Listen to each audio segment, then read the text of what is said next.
All right, I got a very interesting, hopefully a very interesting lesson here at the end. So let's just dive into this. Temperatures. This is not today. This is last January.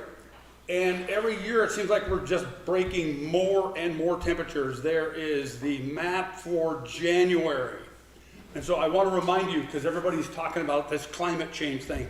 And you know, in just the last few years, they changed the name to climate change instead of global warming because of these kinds of maps, all right? So now, us believers and Bible believers, we need to understand, we need to believe at least in climate change. Now, I'm old weather guy, I don't do it anymore, but there was cycles, okay, and we can talk about that. But there's going to be the last cycle where things start warming up, and so that's why I said things keep warming up, and the temperatures are hotter as well. So we're talking about temperatures real quick just to get kind of a feel for this. So cold record temperatures in January, record-breaking, long-lasting heat waves now. So again, we believe in climate change, but it's God's climate. Summer is near. Israeli heat wave breaks country temperature records. Israel experienced a heat wave that broke the country's June record. The Gilgal. Isn't it interesting they just keep using these biblical names? They just go on and on. The Gilgal station in the Jordan Valley reached 100 and almost 19 degrees, the highest record in 22 years there. Other temperature records during the heat wave included the Amiad area, temperatures 116, record that hasn't been seen in 80 years. Did you know that in South Dakota we got a record hailstone on the 14th? June 4th. No, that's a record up to now. The 100-pounder is coming in Book of Revelation. This is June 14th. This is I think the width of the stone was a record. The width. Did you know that in Vivian, South Dakota, back in 2010, South Dakota record of a circumference? The stone measured 8 inches in diameter, had an 18.6 inches of circumference. And I believe, if I remember right, it was about that time you guys had, it was before I got here. I know you guys had a hailstorm to come through here, lots of hail. But anyway, in the 10 years, it hasn't been that bad, but you know, there's some big storms out there in the next few days. Talking to temperatures, record temperatures in the Florida Keys and the Gulf, the Caribbean, and we've already talked about this a little bit, but I just want to remind you that the tropical waves are up and running. However, the upper level systems are not conducive to hurricanes now, but it's coming along. Earthquakes. Now remember, the reason I look especially at earthquakes and some of those other things, because that's what Jesus said. He said wars, rumors of wars, earthquakes, these are the things at the beginning. Then there was going to be famines, and and then he goes down that list in Matthew 24. And so I keep an eye on an earthquake. Again, earthquakes has been a hobby of mine for about 25, 30 years. But anyway, just look at this. Anybody notice the pattern? Just right across the not the center of the planet, but in a pretty straight line there, just above the equator, fairly, 1,000, 2,000 miles above the equator there. A very interesting line of significant earthquakes, and 1 week in the United States. Now, these look big. It's because I've got them blown up. These are small. These are 3s and 4s. But did you know that we had, I think, a 4.1 in South Dakota here about a week and a half, 2 weeks ago? Nobody reported it, but it's there on the map. I saw it the next day. So anyway, earthquakes keep going. There's what's been happening in Iran. Can anybody follow the fault line? Just follow the earthquakes, and you find the fault lines there. So anyway, those are just some interesting things. But let's get back to some what I think are significant things leading toward who we call. Did you know that there's the spirit of the Antichrist that John talks about in his epistles, but there's no such title, if you will, for the man as he's called the Antichrist. Okay, you can't find the Antichrist. The church has given him that name, and which is fine. I think it's fine because that's who he is and what he stands for. But there's 35 other names, the rebellious one, the wicked one, the one who's to come, the false shepherd. You can just go on and on and on. And remember, in the book of Revelation, it talks about the image will come alive. There's going to be some kind of image. And we see these kind of cartoon kind of figures, and we go, yeah, well, so what? And we marvel at AI. I don't know about you, but I kind of marvel at AI. I marvel at some of the things that the media and these sources are doing now. Tesla, firing rockets and cars to Mars. That kind of funny stuff, weird stuff. But anyway, so you remember Father Justin, right? We talked about him a couple months ago. They're calling him a father. They're saying, listen, folks, we know, look, he's an AI character, but remember when he talks, it's very personal. I can help you, and I did this, and I went through this training. He talks about his stint and all this kind of weird stuff. Now he's talking, I think, on behalf of the priest, but when he's doing it, it's like, and then he says, I can absolve you, I can pray for you, and just not cool with me, just not cool. So we went through that a few months ago, actually. But now, I mean, if things just don't get weirder, there's an AI candidate running for office. Now, listen, have you seen dogs run for office and dead people all kinds of stuff run for office? Well, here's an AI candidate. This is candidate Steve. And we're not going to listen very long. How many times have you heard this one? A politician wanting to reinvent politics. Hi, I'm AI Steve, standing to be MP for Brighton and Hove. But what happens when the candidate is the actual invention? Meet Steve, that is AI Steve. An avatar on the ballot, a UK first. Okay, that's just enough for me. Now, last time, a couple weeks ago, we talked about Islam and their candidates over there, and how in London and Brighton, where this is, and some other large places. Remember, the mayor of London is Islamic. He's a Muslim, and so this is coming over and over and over. Now I'm going to show you some things coming here, but the backlash is beginning. We don't know how late it is for the backlash, and we don't know how significant the backlash will be. But people are getting sick of this, some even afraid of this. They're talking about not being safe in major cities in Sweden. Sweden is one of the worst places right now.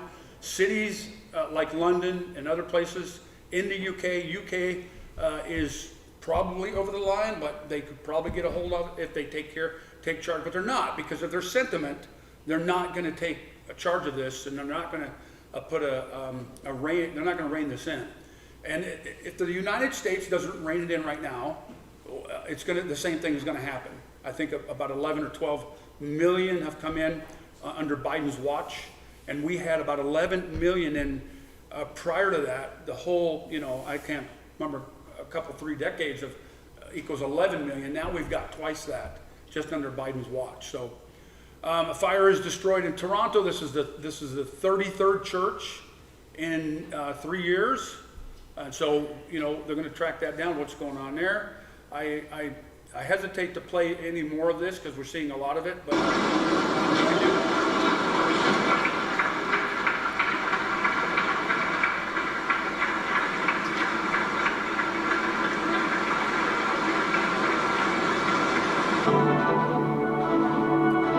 This is in France.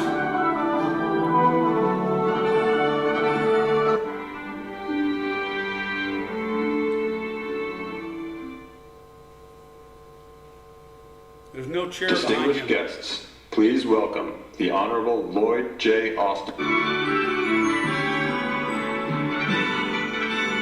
Now he's leaving. He's leaving the D-Day Festival, and Macron stays around. He's high-fiving and glad-handing the warriors, the veterans. And why am I showing this particular one? There's a lot more I could show you, but why am I showing you this one? This is the United States to the world. This is what is happening in the world right now. And so what is happening to my computer right now? I don't know what happened. No matter how you look at this is bad across the country. Mexico, right next door, Claudia Sheinbaum has been elected as Mexico's next president. The pro-Hamas mob wanted to burn the Israeli embassy in Mexico City and got a Jew as their president. However, she is far left. The outgoing president, Andres Obrador, was a leftist, but Sheinbaum, whatever, is without guardrails. She's ultra-left. She promoted herself as a climate scientist. She's an abortion activist. My dream is to continue to fight for sexual diverse people as I did in Mexico City. So she was the mayor of Mexico City. So that's what's happening around us, what's happening overseas, this backlash. So 20 countries went to the polls on Sunday, and they had a significant right turn. Now, not all of them went far right. There's a right centrist, but there was a significant move to the conservatives as well. And so now there's protests out in the streets of Paris now and some other places saying, get rid of the conservatives, and now it just adding to that whole thing that we've been seeing this last 10 years, and especially the last few years, where that division in our own countries, the division between countries, the division in the world, and the division in our own countries now are getting very, very significant. France, let's see, actually Germany and Belgium, 16 and 17-year-olds voted for the first time in Germany and Belgium. Why? It's kind of the same reason that we're bringing in immigrants, so that we can prop up one side of the party. Young Austrians and Maltese have been able to vote from 16 for some time, and Greeks can vote from 17. But here's the difference. The young voters are sick of the woke stuff. And so we think, they're saying, a lot of them are saying it may have turned on them. In Germany alone, there was an estimated 1.4 million eligible 16 and 17-year-olds among 5 million first-time voters. The far-right alternative, AfD, has claimed success in attracting young men, especially through campaigns on social media. Today is the start of a new era in Europe. We will see, this is this post, but we're going to see, we're going to watch this, because the main reason is because this is significant news. But remember, the United States kind of follows what happens in Europe. Remember with Brexit, remember with some of those things. So we're going to see this fall what happens. But I do always caveat this with this thought, and we're going through the book of Daniel on Sunday mornings. God picks the kings. He promotes, he builds up the countries, he tears another one down. So we know the mind of God when we see the activity of these countries. Now, I'm not talking about their wickedness. I'm talking about God's mind in things. He brings things about that we would rather either not see sometimes, or other ways he wants to change the course of some countries, and he'll put somebody else in power. So that's what we need to be looking for November. France National Rally wins a historic 31%. Germany, AfD surges to become the second largest party. Liberal parties tank. Belgium, Prime Minister resigns after his crushing defeat. Italy, Melani's brother of Italy wins in a historic landslide. Austria, the FPO doubles their seat. Spain, the right beating the left by 10%.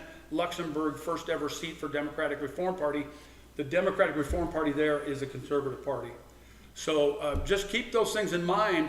Now, again, what this does is the main pushback, the main issue over there, two, is the economy, and it has a lot to do with Russian oil and gas. They want it back. The conservatives want it back because it drives their economies. And two, the immigration issue. So these two things. Does that sound familiar for the United States? And so we'll watch this coming around in November. Belgium Prime Minister announces his resignation. The France, President Macron announced the dissolution of Parliament and is holding new parliamentary elections in less than 2 weeks. Macron's party got 15%, while Le Pen is conservative, it's a female, got a national party of 32%, national rally. Now, I was listening to Zion the other day, Peter Zion, and he's not a Christian, but he's good to watch on some of this stuff. He says Macron will stay in office. However, I think it's a 26-year-old is running against him, and he's a conservative. So this will be very interesting to watch in France, which is one of the biggest militaries in Europe. A massive political earthquake in Germany as the Liberal Green Party lost 18% of young voters, while the AfD's far right made a large gain of 10. So young voters made a huge surprise in Europe. The populist far right and far left promise a quick return to peace and prosperity. They just want to negotiate with Putin. They want to buy Russian gas again. There's a huge push right now to get, I don't know if you saw that there was a peace conference in Switzerland. Zelensky and then all of the EU partners were there. They say they invited Putin, but then at the end of many of their, it's funny, at the end of their conversations and the reporting, Russia was not invited because. So they left it open. China didn't come because they wouldn't invite Russia. They did not invite Russia. The EU is coming together in a big way to deal with the Putin issue. So now remember, a couple things to keep in mind with the far, not so much the centrists, but with the far right. Many of those countries have a history of being anti-Semitic. All right, keep that in mind. And many of those countries don't like Russia, but they want their gas and oil. And how can you have it both ways? So it's going to be very interesting to go forward. Remember, the United States is making money right now, hand over fist, and sending LPG gas. That's the kind you take out, the gas you take out, turn it into liquid, very expensive, ship it over, and then turn it back into gas over there in Europe. It's the most expensive, but the United States is leading the way on that, and we're making a lot of money. But if Trump were to win, he's going to open up the oil fields, that huge one that's in, the one that they found just before he got out on the border of Texas and New Mexico is absolutely humongous. They want to open up those and some other ones. And so there's going to be a lot of ramifications one way or the other come November. And that's what we're talking about, the question marks for America. Does the pendulum swing? All right? Remember that song? We sang it. But we had when we used to have a meeting in the office there, we used to have some of the World War II age guys there. And Gary and I, have you ever heard this song? Who the pendulum swing like a pendulum do? Bobby's on bicycle 2x2. If you do know it, you're old. But anyway, so that just reminded me of that it's the pendulum may swing. Now remember what happened we got the Clinton and Bush, kind of swing there in the center, and then Obama came and then whoa, and I think that's where I got vertigo. It went way left. And then Trump whoa, way right, and now what? Way left again. And I can't say, well, is it Biden? It's the administration, whoever's doing what up there. There's a lot of questions. And then now what? Now what? And this is, folks, this is judgment. I'm convinced, and there's a few others I've talked to here that I trust more than myself. We're convinced that this is judgment. We're not headed for judgment. This is judgment. When you've got your president stumbling up Air Force One, when he falls over on a bike, when he can't find his chair, when he's laughed at, when you got word salad Sally out there, that's sad stuff. That makes me, to be frank, it's not funny when you really think about it. It's very sad, and that's where we are in the United States now. I would never have claimed to have more of the good pride. Okay, good pride. I went into the military, if you will, pride for my country, pride for my work, because I had to. God said, you're going in the military. And I went in the military. It was good for me. I'm really glad I served. I loved it. It was a good time. But I got out at a time where things were changing in a significant way. And that was in the year 2000. In the last 20 years, 20-some years, it's been crazy. We've got a woke military right now. So we've got some people in the United States who are trying to save our country still. We've got the House of Republicans. There's some good people in there. Most of them are rhinos. There's a lot of problems in the Republican Party, okay? And it's split. It's got some problems. They're having their own problems in the Democratic Party. We'll let them, whatever. In fact, I'm not even, I won't tell you what I am. I'm neither of these two, I'll tell you that. But I just want to vote for what is right. And there's a big fight here. But the Republicans are staying the course and saying that we want to stand up against the ICC, the International Criminal Courts, who's put out warrants basically on Netanyahu, Putin, which, that's okay, fine, and the Hamas leader Sinwar, but they put it out on Netanyahu, who they're saying now is a war criminal, and, heaven forbid that he stands up and tries to kill the snake that's trying to kill him. So this is North Korea, before we get into some of these other nations. 순간 천지를 뒤흔드는 요란한 폭음이 터지는 속에 괴력을 자랑하며 선멸의 불줄기들이 That person's really excited. So there's a lot of missiles, a lot of big exercises over there. The United States is planning another huge exercise over there with Taiwan and some others, Japan and others. Speaking of China and Taiwan, Tunisia abandons the two-state solution. Let's watch this, it's interesting. Hamas's attack on October 7 and the war thereafter have accelerated Said, that's the president of Tunisia, Said's break with Tunisia's more moderate tradition. On the night of October 7, Said described the attacks as legitimate resistance, saying that what some media were referring to as the Gaza envelope is Palestinian land that has been under Zionist occupation for decades. That doesn't make any kind of sense. And that therefore the Palestinian people have the right to recover it and to recover all the land of Palestine.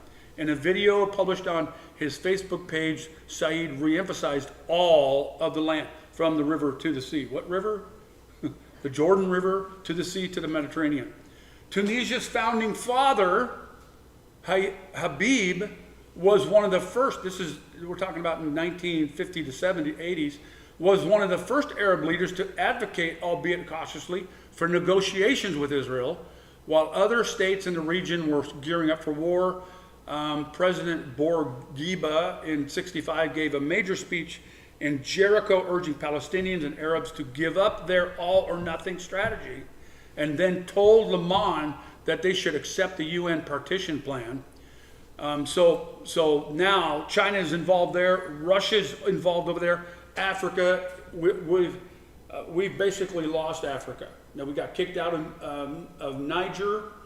Nigeria is maybe have to go to war here pretty soon to keep its own country, as it's being surrounded by Russia and Iranian cohorts and stuff. So we're going to continue to watch Nigeria. Nigeria's got a huge Muslim and Christian population. And you know, we've talked about hundreds and hundreds and hundreds in a year of Christians being killed in Nigeria. So they're being surrounded by Russians and Chinese and Iranians. So let's go to Ukraine real quick. Ukrainian special forces and Syrian rebels. So Ukraine is saying that they sent some troops to kill some Russian mercenaries in Syria. That there's been several reports of that, but no real concrete evidence of it. But there's enough reports to put it on here and to say maybe watch that. Ukraine is reaching out, trying to kill those or hurt those that are trying to help Russia. So that would be some of the Syrian forces, and that would be some of the Iranian forces. And so continue to watch this. Remember, on the heels, well, actually it's happening right now, that peace conference in Switzerland is something to watch, in that it's gonna continue to upset Putin, continue to drive Russia and Ukraine, Russia and Germany together.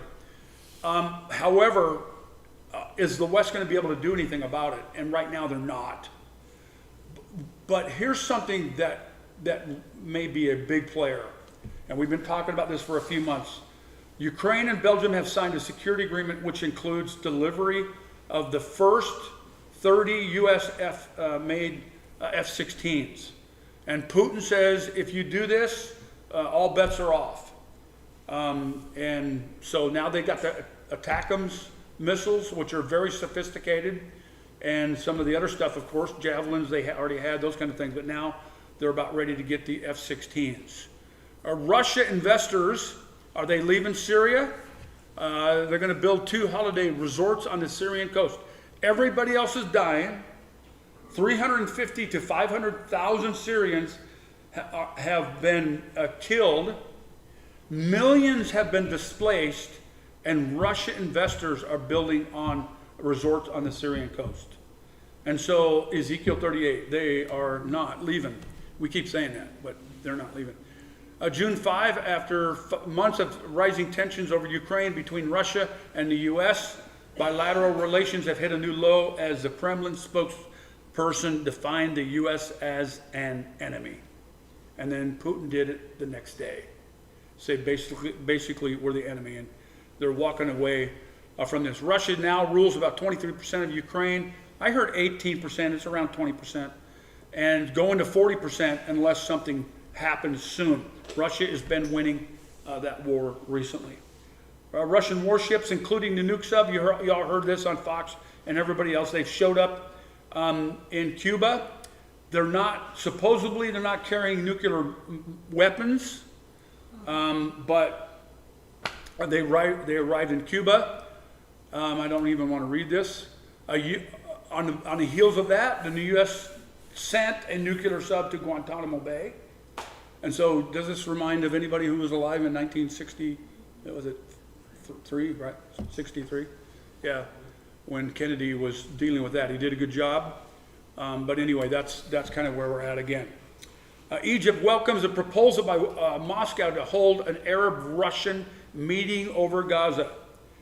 So right now, Russia really does not have hardly any say, even in Syria, but especially in the Middle East there. But they're not going anywhere. And I just want to reemphasize this idea. Whatever happens to the United States, people react on that. So we have a president who failed in Afghanistan, all right? And he's looking so weak right now. The United States is just not in a good place. Now, what's our military look like? I listened to Ryan Macbeth yesterday, and I listened to Zion and some others. But Ryan Macbeth, if you go look him up, and he does like a 20 minutes on what the United States military looks like right now, and it looks very good to him, and he's an expert. So the military looks really, really good. The problem is when you put advertising on the TV for homosexual rights and trans rights and all those kinds of things. That's what the countries are seeing, and the advertisements, and that's what the other countries are seeing. We still have really good fighting men and women, but the leaders are becoming more and more woke, and the academies are becoming very woke in some of their classes. And that is, at some point, it's going to play a huge part in this. And I would just say this. Let's say we had the most, and we do right now. Remember, we have 12 aircraft carriers. And the closest ones to us, France has 2. Russia has 1 and 1 in the docks. China has a new one. We have 12. And then we have a bunch of jump ships, which are small aircraft carriers. We have the best army, the largest blue water navy, nuclear navy in the world by far, and the most sophisticated jets and all that stuff. But if God is mad, it's not going to matter. And that's what the Old Testament shows you. It doesn't matter. How did the Babylonians get in to, the Persians? How did the Persians get into Jerusalem? Through the waterway. And they opened up the gates. And so we just need to be really careful about being too prideful in this. And we love our country. We want to stay strong. I believe in the Reagan doctrine, basically, is carrying that big stick. That's a Teddy Roosevelt, I think. But you walk softly, carry a big stick. You have a good military. You lower your taxes. You close your borders. You love your policemen and all that kind of stuff. But all that's really out the window right now. Reports in Yemen. So the United States and the UK took it to Yemen. 16 dead, 35 wounded. So that thing is still hot. They're targeting everybody's tankers except China and Iran and maybe a couple of others, but anybody else is fair game, especially if they've got an Israeli flag.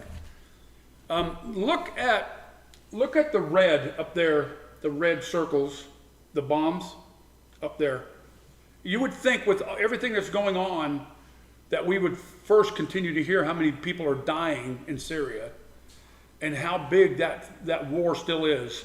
And I just want to remind you, the green are friends with Turkey, and they hate Assad.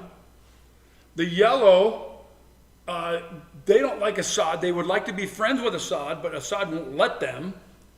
So they're the democratic forces, so they're friends with the United States, and they hate Turkey, and Turkey hates them worse. And so you've got this whole, and then Iran wants that whole area. Russia wants that whole area and can take it Obama basically gave it to them.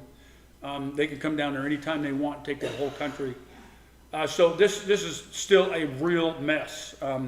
We talk about Israel and what's going on there, and that's our sights are there.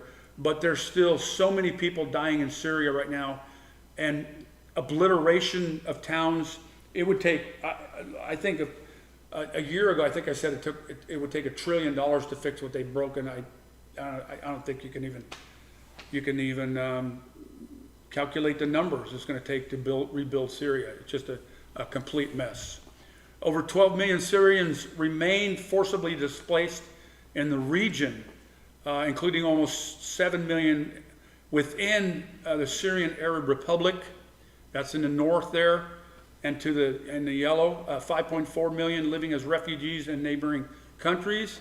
The Syrian Network for Human Rights has stated it has documented 230,000 civilian deaths and 14 million displaced between March 11 and January 2024. According to the pro-opposition Syrian Observatory for Human Rights, 165,000 civilians have been killed between March 2011 and March 2024. And I would not be surprised if it's higher than that. Civilians are dying every single day. Israel took it to another Iranian leader here. And so Iran says, okay, we're coming after you again. So that just happened a few days ago. Nothing's happened with Iran since, really, because all eyes are on Hezbollah, which we'll get to in just a minute. But Iran is saying we're going to come back and bomb Israel again. And then Slovenia recognized Palestine. Saudi Arabia is clapping their hands. Of the 27 members of the European Union, Bulgaria, Czech Republic, Cyprus, Hungary, Poland, Romania, Slovakia, Slovenia, Sweden, and now Ireland have recognized the Palestinian state. Malta and a few others have said we're coming soon. So they recognize a Palestinian state when there's no such thing as a Palestinian state. There's no borders, there's no capital, there's no Palestinian law, if you will. But let me just say this. The Palestinians are throughout Israel. They're in the West Bank in particular. Ramallah is their go-to capital right now, if you want to say. It's in Ramallah on the West Bank. Gaza is basically the same, if you want to call that the other go-to Palestinian state, Gaza. But what they're saying is, okay, there's a Palestinian state, set the borders, because the world has called it a state. And that's what they're pushing for. That's what they're doing right now. And even Biden is going that way. This is in front of the White House the other day. They did some damage there. Tlaib blasts Biden for shielding genocidal maniac Netanyahu. So the left are having problems with themselves as well. Here's a picture of some Hamas guys. They've got some missiles there, and they're setting them up on some food sacks. And then somebody made a cartoon of it. Hamas, and here's where your food's going. Somebody's making here's what the world is trying to do, the United States in particular, with this seagoing adventure to try to get aid into Gaza. And they remember it 2 months ago, it fell apart. They put it back together, fell apart again. That's where it's at. It's a disaster. Now the main platform is sinking. So I think they said like $340 million out the window or something like that. So it's just not working. This is a report done in May, the Famine Review Committee, and I'll let you go look it up. But they're saying there's no early warnings of a famine in the Gaza Strip. So you can go look that up if you want. I just want to point a couple things out to you. Okay, this word is coming around. Remember, it's really basically started, we know this from South Africa. The word is apartheid, a policy or system of segregation or discrimination, and I'm saying basically based on race. Okay, basically. Some other countries will use other terms like religion and some other things. But so apartheid. Here's a man, and this is just a symptom of what is happening right now, okay? This guy's name is John Mearsheimer. There's no doubt he's brilliant. He's smart, very smart, well-educated historian. He's over here at the Center for Independent Studies, and he's got 138 subscribers. Well, CIS has 138 subscribers. This view, look at 2 million views almost in 11 days. So this is very, very popular. And I just want to show you some of the things that he and others are saying. Israel, definitely went after Hamas to begin with. But to make ethnic cleansing work, you have to, number one, kill significant numbers of people. of Palestinians who are basically innocent people. You have to kill large numbers of them. And you have to give them a powerful incentive by killing them to drive them out. And then finally, what they are doing is starving the population. There's all kinds of talk about famine. Okay, did you see the report? You can go read the report if you want. The United States is leaning heavily on the Israelis to let food and other kinds of aid in. The Israelis are resisting at every turn. The Israelis are resisting at every turn. Why are they starving the Palestinians? Why are they killing the Palestinians?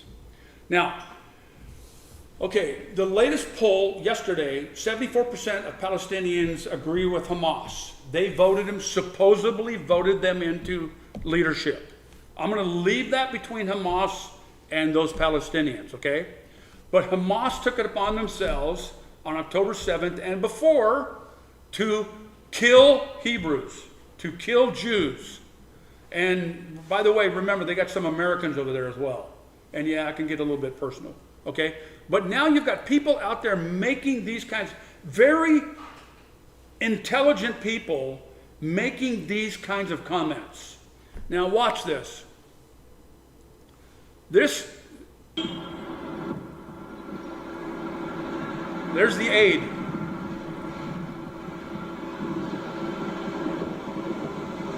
The Gaza border.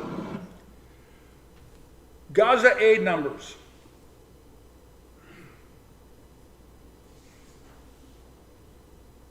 Now, number one, the United States is number one by far. But Israel is over Jordan and Egypt. All right? Okay. Here is, this is Ramallah, okay? So, again, so the so-called Palestinian capital, if you will, and it's not a capital, but that's what they're saying. This is in Ramallah, just north of Jerusalem. And they're chanting, you own a rifle and hide it only to shoot at weddings. Either shoot a Jew or give it to Hamas.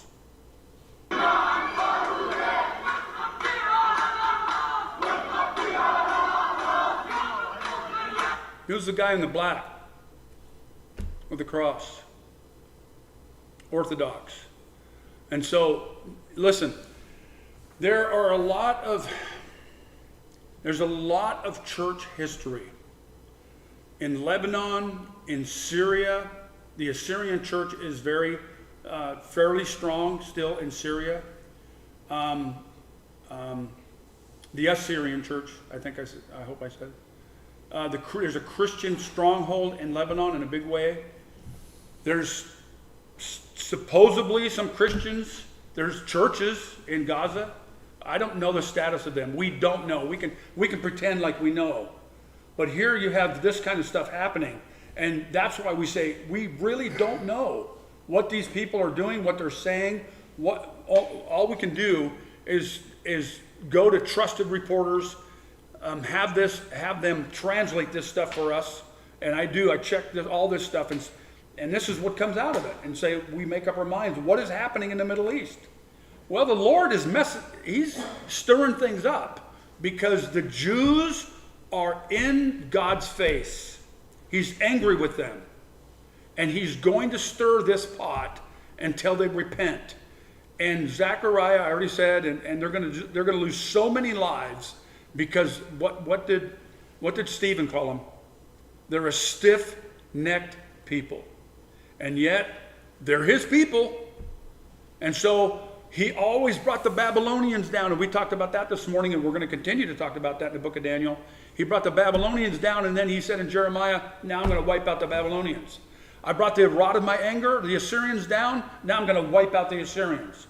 So he uses all this to punish them and to get them to repent, only to kill, maim, hurt, and lose a bunch of his people to save some, and then destroy all the enemy of those who would not turn to him. That is the way the world works.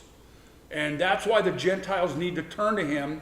And I know, we focus, listen, again, talking about Daniel this morning and the last time we talked about Daniel, Paul said all these things were written as examples, that we go back and we we view what happens, we see what happens, what God is doing, and then based on his mercy, and I'm glad that Roger sang that song this morning, you know, based on his mercy, we cry to him because we see this stuff continuing to happen, and we can find the roots of it in the Old Testament. You can find out what's happening in the Old Testament. So what did Blinken say? This is what Blinken said. He speaks for the president. A deal was on the table for Hamas. Hamas could have answered with a single word. Instead, Hamas waited nearly 2 weeks and then proposed more changes, a number of which go beyond positions it had previously taken and accepted. As a result, the war that Hamas started on October 7th, see, he said it, they started on October 7th, with its barbaric attack on Israel and on Israeli citizens, will go on. More people will suffer. Hamas cannot and will not be allowed to decide the future for this region and its people. And so they're coming down. The United States is coming down on Qatar, it's coming down on Egypt, it's coming down on other organizations and countries to try to make this work. And again, I want to remind you that they want to work, they want to do this deal before November, because it's going to be a huge feather in Biden's cap, if it still fits, and they want to outdo Trump, okay? A deal was on the table that was virtually identical to the proposal that Hamas put forward on May 6th. A deal that the entire world was behind. And even Israel, even though they got kind of suckered into it, they said, okay, let's do the deal. And a deal, it says Israel is accepted. Hamas could have answered with a single word, yes. Instead, Hamas waited nearly 2 weeks and proposed more changes, a number of which go beyond positions it had previously taken and accepted. As a result, and you heard the Prime Minister say this, the war that Hamas started on October 7th with its barbaric attack on Israel and Israeli citizens will go on. More people will suffer. More Palestinians will suffer.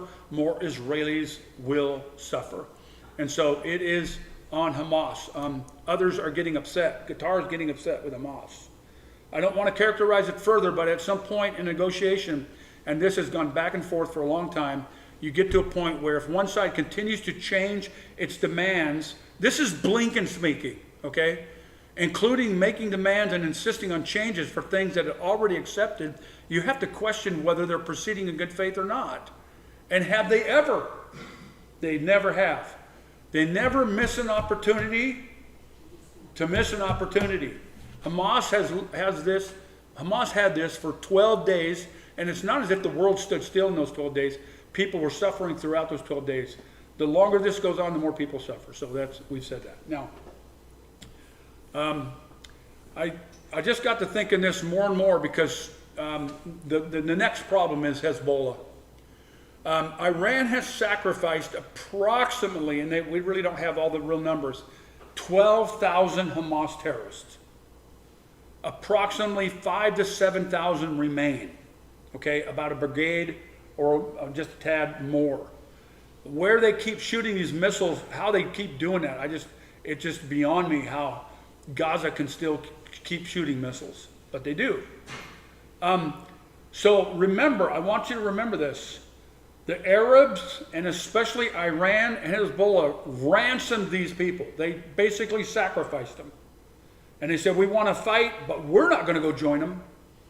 We're not going to take, we're going to be hands off here to a major extent. But I want to remind you that when it comes to Hezbollah, that's a different story. Why? Because these are Sunnis. And Hezbollah is Shia. And Iran is Shia. And Sunnis are expendable. All right? And so that, remember, when it's all Israel, everybody's friends. That's Ezekiel 38. They all come. In Ezekiel 39, what's happening? They're killing each other with their swords. That's one of the ways that whole horde of military dies in Ezekiel 39. And you can see it in 38, 39. But they turn swords on each other. And if you remember Jonathan, remember that chaotic scene with him and his servant? They bang those jars and lights and all this stuff. And it happened another time too, where the enemy, God causes a panic and they kill each other. And that's going to happen in Ezekiel 38 again as well. Speaking of Ezekiel 38, Pastor Mason and I have had this discussion. When Ezekiel 38, it says, you're going to be shield and buckler and horses, and are we going back to the old days? Look what the IDF pulled out of their... Now, they're not doing that to kill people. They're trying to get the grass away. They're burning the grass away from around their compound because they're sneaking up on them. So that's what's going on. Hezbollah military, militants killed there. Terrorists, I should say. There's a difference between militants and terrorists. And so the IDF is still picking at Hezbollah. The fight continues to go. I think last night, in the last couple of days, I think close to 350 rockets have come across the Lebanese border, and it just continues to ramp up.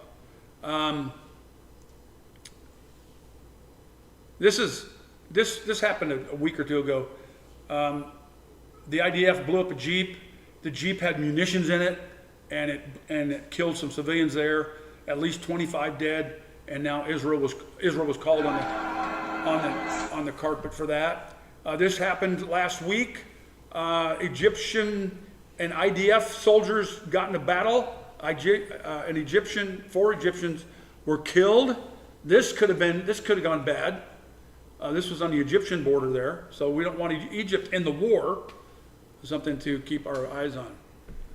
Israeli security forces storm the West Bank. Remember, we call it the West Bank because it's on the west side of Israel. That's not the west side of the Jordan. It's the West Bank. It's the west side of Israel. Israel security forces storm Shuafat camp north of Jerusalem. Security forces stormed the town of Caesarea, the same area. Israeli forces stormed the towns of Husan and Bethlehem, same area, south a little bit, and Caesarea there, same area. Qatar threatens to expel Hamas leaders if the group will not agree. The United States is putting a lot of pressure on Qatar. The UN General Security will add Israel to a blacklist of countries and organizations that target children in war zones. According to Israeli media, Israel will be alongside countries like Sudan, Syria, Russia, and ISIS, and Boko Haram. Now, I'm going to ask you a question. You can answer it for yourself. Do you think that Israel is targeting children? And the reason that they're saying that is because they've blown up some schools that the tunnels have been under, and arms caches have been under, and tunnels are under.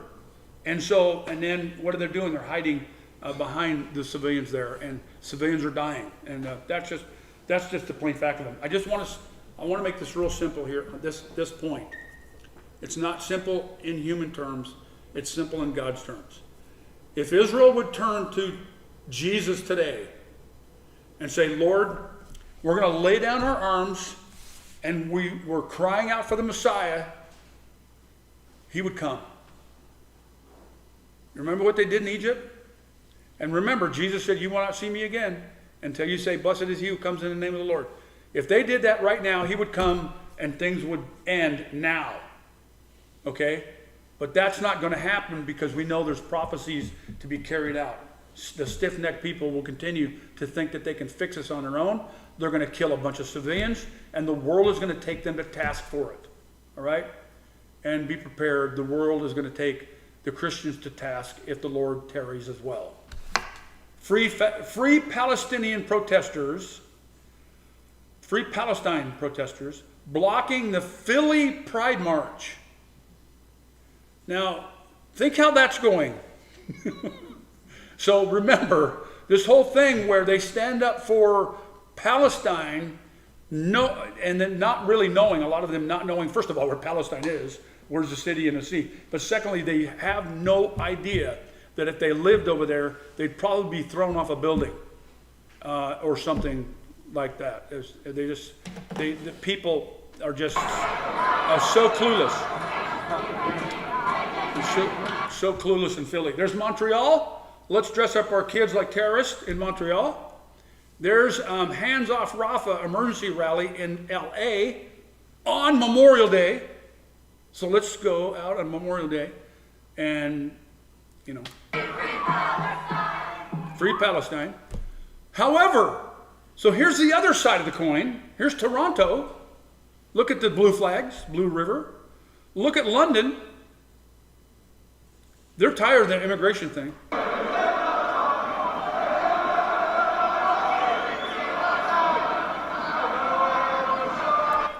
Look at the Netherlands.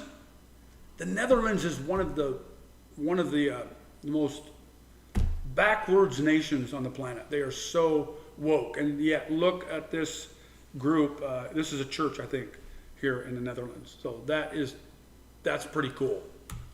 Just that there's a church that big or can get that many believers there. Australia has rejected the recognition of the Palestinian statehood. That's good, but Australia is a problem. It is become. Remember the Charlie Victor 019, you know, the virus that they were dealing with there. Australia,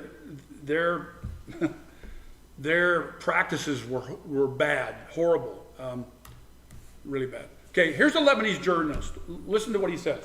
Lebanese journalist Hassan writes in a Lebanese newspaper, the Taliban movement has informed Iran that it wants to fight Israel and that it is ready to send thousands of fighters when there is an opportunity to do so.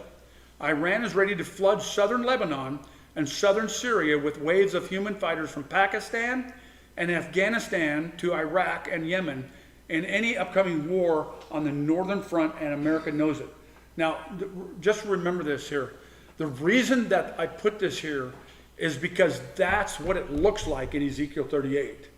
All those nations are coming from the Caucasus and the stands, if you want to put it that way, the Caucasus and the stands. And they come from the north, which we're going to talk about here in a few minutes. Did you know that there's an open door to the north? More later. Iran's acting president, in a phone call with Azerbaijan's president, said that the presence of Israel makes the Caucasus region insecure. So you get these nations, these Caucasus and the stands and all these nations under the umbrella of Russia or Gog, whoever you want to say that may be, and they come against, remember, like a storm against Israel. And you keep putting that word out to come against her. Now, what that looks like to me, real briefly, is that somewhere America has to be taken out of the way. She's in the way right now. The West is going to be building up against Russia. I believe that this time of Russia coming against Ukraine and threatening Poland and Latvia and others is going to have the conservatives, if they continue to take over, will build up the arms against Russia.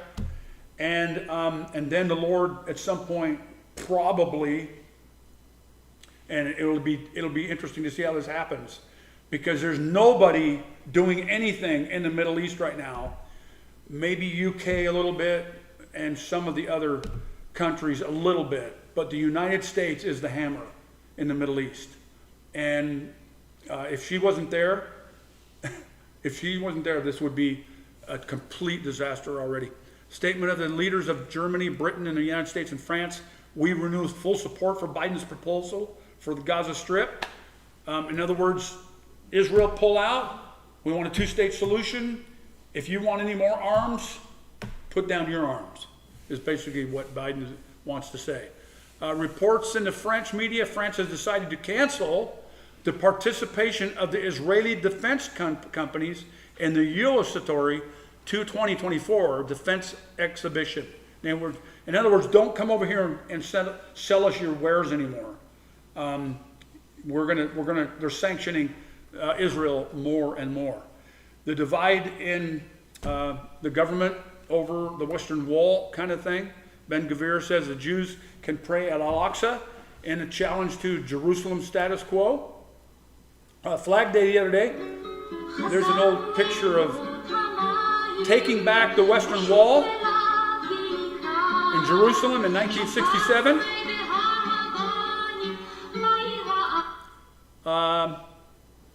March of the Flags in Israel.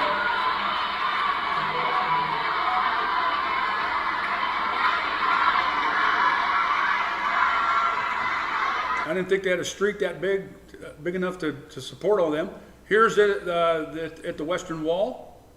The Israeli government has approved the decision that will allow the IDF to increase the number of reserve recruits to 350,000. So they're still continuing to say that we can fix our problems, we're going to do it ourselves. And they're not relying on God.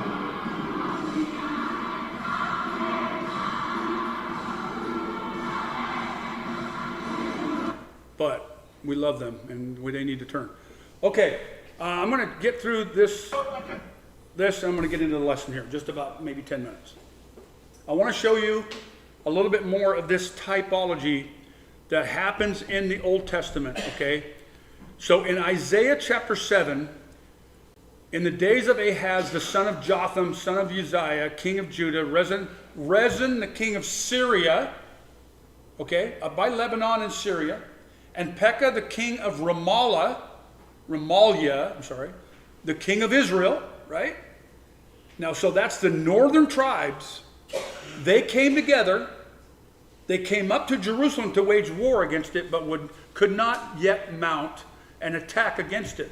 When the house of David, so Judah is fighting Israel at this point, when the house of David was told Syria is in league with Ephraim, the heart of Ahaz and the heart of the people of Judah, used to say, shook as the trees of the forest shake before the wind. And the Lord said to Isaiah, go out to meet Ahaz, you and Shir-Shayub, your son, at the end of the conduit of the upper pool on the highway to the washer's field. Therefore the Lord himself, and then verse 14, therefore the Lord himself will give you a sign. Behold, the virgin shall conceive and bear a son, and shall call his name Emmanuel. Real briefly, I want to remind you, this is Isaiah. Isaiah is married to a prophetess, okay? The prophetess is at the washer's field with those women. They're washing clothes. Isaiah takes his son, Shir-Yashub, his name means a remnant shall return. Isaiah takes his son, this message, a remnant shall return, up to the washer's field where his wife and the women are. And he says, behold, Isaiah says, God says, this woman, and there's an article there, it's a certain woman in the washer's field, will bear a son. And you will call his name Emmanuel. Okay? All right, that's where we get that Matthew passage.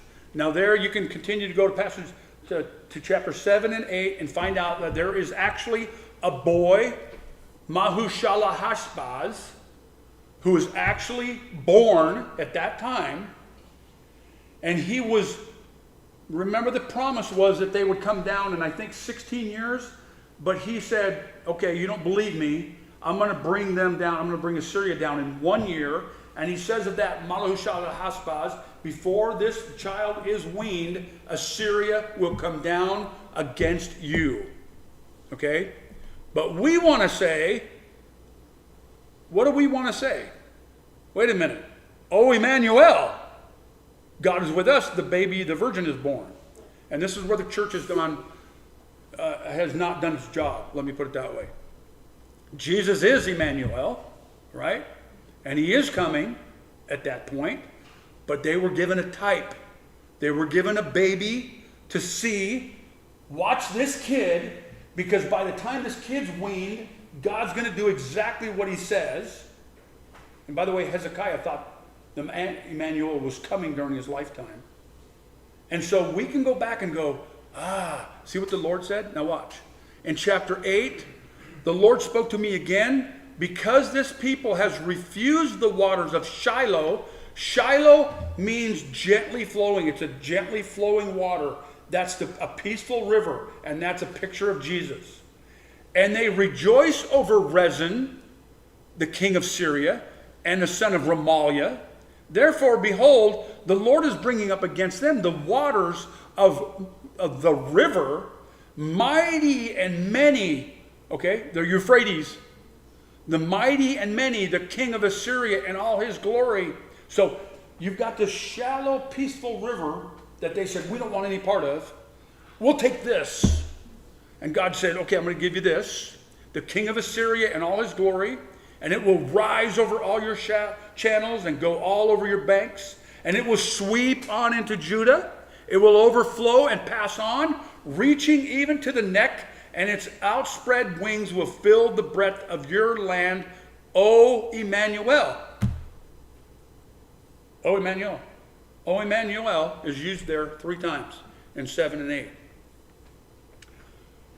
I want to remind you that the Assyrians were turned back at Jerusalem.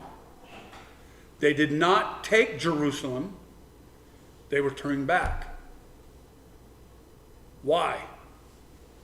Because that was a type and it needs to be fulfilled. And by the way, Jesus isn't with us. Where is Jesus? He came as a baby. He left. He's coming again. Okay? Now, Zechariah 9, same kind of thing. Rejoice greatly, O daughter of Zion. This is our Christmas stuff, right? Rejoice greatly, O daughter of Zion. Shout aloud, O daughter of Jerusalem. Behold, your king is coming to you, righteous and having salvation. Is he humble and mounted on a donkey, on a colt, the foal of a donkey? I meant the triumphal entry is what I meant. Easter, what we call Easter. I don't like that word, but now watch what it says in verse 12. This is why I'm saying this. If you go back, if we all as a church go back in Isaiah chapter 7, and it says a virgin is going to have a child, and a young woman at that point has a child. The Hebrew word means young woman or virgin, same in the Greek, and we can go through that another time. The young woman already has, and you can see in chapter 8, she's the prophetess married to Isaiah, and she has Shir Yashub, the promise of the remnant, then another promise of Emmanuel, right? There's that promise. Here's the same thing. Rejoice greatly, the king is coming, in verse 9. Jump down to verse 12. Here's the rest of this prophecy. Return to your stronghold, O prisoners of hope. Today I declare that I will restore to you double, for I have bent Judah as my bow, and have made Ephraim its arrow. What does that sound like? Sounds like they're warriors. I will stir up your sons, O Zion. That's not Jesus. Jesus is stirring them up. That's my point. But he's not stirring up himself. He's stirring up the Israelites, the Judaites, the Ephraimites. Against your sons, O Greece. That word is Yavon. That means eastern Turkey and parts of Greece. And will wield you like a warrior's sword. You wield who? Israel. 10, here's the next chapter. I will strengthen the house of Judah, and I will save the house of Joseph. I will bring them back because I have compassion on them, and they shall be as though I had not rejected them. For I am the Lord their God, and I will answer them. Here it is again. Then Ephraim shall become like a mighty warrior. If you are in the millennial kingdom, how can Ephraim be a mighty warrior? Because it happens before. People say, well, this has already happened. Did the king come riding on a donkey before? No. See, the king comes riding on a donkey. He comes, he makes his sons mighty warriors. And in chapter 10 follows, and you see that Ephraim shall become a mighty warrior, and their hearts shall be glad as with wine. Their children shall see it and be glad. Their hearts shall rejoice in the Lord. They've never done that. I will whistle for them and gather them in, for I have redeemed them, and they shall be as many as they were before. Open your doors, O Lebanon. This is chapter 11.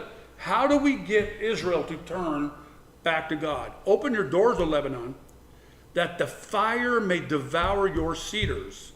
Wail, O cypress, for the cedar has fallen, for the glorious trees are ruined. Wail, oaks of Bashan, for the thick forest have been felled. The sound of the wail of the shepherds, for their glory is ruined. The sound of the roar of the lions, for the thicket of Jordan is ruined. Now that has happened. But I want you to watch. Chapter 11 follows chapter 10, which follows chapter 9. The type has happened, just like Assyria has happened, Babylon has happened. This is going to happen again because the king came riding on a donkey. They rejected him. Remember, Daniel has that big parentheses. The prince is cut off, and then we have this time of the church, the mystery, and then after the church, the 70th week of Daniel. Okay, and so continuing in 11, this is the doors of Bashan.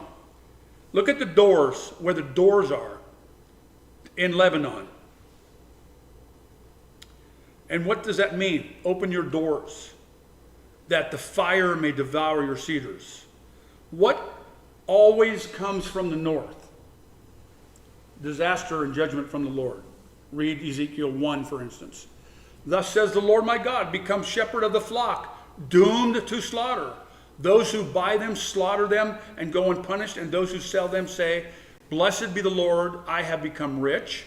And their own shepherds have no pity on them, for I no longer have pity on the inhabitants of the land of Israel, declares the Lord.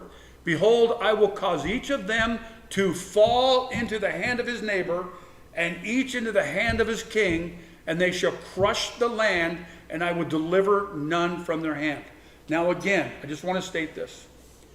People say this has already happened, and I get that. It happened with Babylon, it happened with Assyria, it happened with Egypt to some extent, it happened with the Persians, okay, over and over and over again. Again, we're going to back of Daniel. But when the king came riding on a donkey, it says that he will turn Judah and Ephraim into his bow and arrow. And did that ever happen? And the answer is no. So why can't we keep it in context where Jesus comes on the donkey in chapter 9, and in chapter later in 9, 10, and 11, it's carrying out Jesus' plan to get Israel strong again, to wipe out their enemies at the end of the tribulation, so then that we can go into the 1,000-year millennium in peace. But remember, there's too many verses that say Israel goes and takes back the land that was stolen from them. They take it back as a plunder. Okay? There's more of this. You can read chapter 11, and we'll end there. America is, we've been saying this for a while, America is at a crossroads. It's make or break for us right now. I think November is going to give us a big idea of what God has in mind.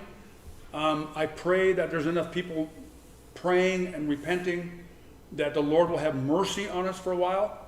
But I'm going to go out there on a limb. I'm not going to prophesy, okay? But I'm going out on a limb and give you my thoughts. I think we're like Manasseh. I think we've gone a little bit too far. We may be able to put this off for a while. The Lord may put it off for a while. But there's too many other things on the planet going on to suggest that God's going to stop his hand. Ezekiel 38 is happening. The West is coming together to fight that.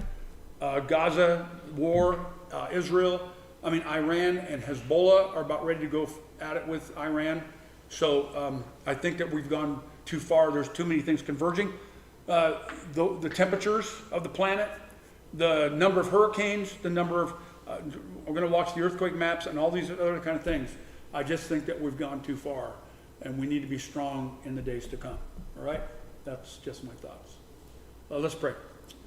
Lord, we are so grateful that you are in control, Lord, and that whatever is happening is under your watch. And as we said in the sermon this morning, Lord, that you don't just know what's going on. You're directing them. And you're using your puppets, if you will, your servants. You called Nebuchadnezzar your servant. You called Cyrus your shepherd. And these men used enemies to cleanse Israel and to punish Israel. And you're going to do that again. You're going to use the devil to do it. And you're going to use the Antichrist to do it. And you're using Gaza to do it. And you're going to use Gog and Magog to do it. But after that, you promise that they will come. In Ezekiel 39, you say they never turn back from you again. When that happens, they never turn back. And what a glorious day. We're gonna hoot and holler that day, Lord. It's just going to be a great day. But until then, we pray for the peace of Jerusalem.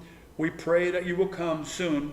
We pray for the strength of your church, that we will know these things and understand them and be strong during this time. In Jesus' precious name, amen.